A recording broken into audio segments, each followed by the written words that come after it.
Ka-idol, magandang araw po sa inyong lahat mga ka-idol. So dito po tayo sa ating pag-usapan ngayon mga ka-idol. Ang itong mainit na issue ngayon mga ka-idol, no? Katatapos lang po sa Senate hearing doon mga ka-idol sa Senado. Sa ginawa kahapon na mga pagboto sa mga senador. So pakinggan po natin mga ka-idol yung speech po ni Senator Amy Marcos mga ka-idol.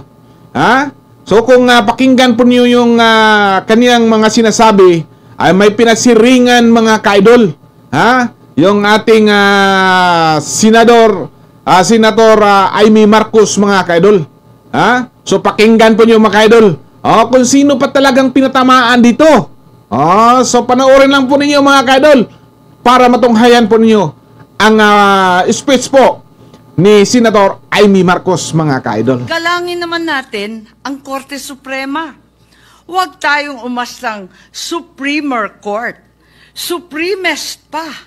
Wala namang ganun Sa mga kapatid kong senador, paano tayo magiging dakilang mambabatas kung tayo mismo ay hindi susunod sa batas? Ang boses ng Korte Suprema ay boses ng konstitusyon.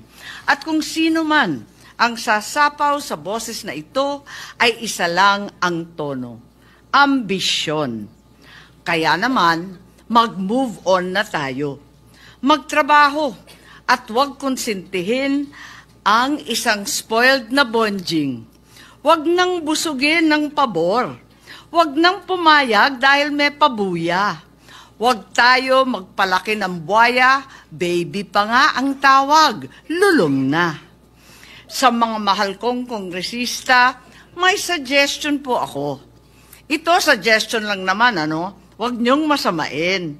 Kesa inaatupag ninyong palitan ang pinili ng taong bayan, binoto at minahal.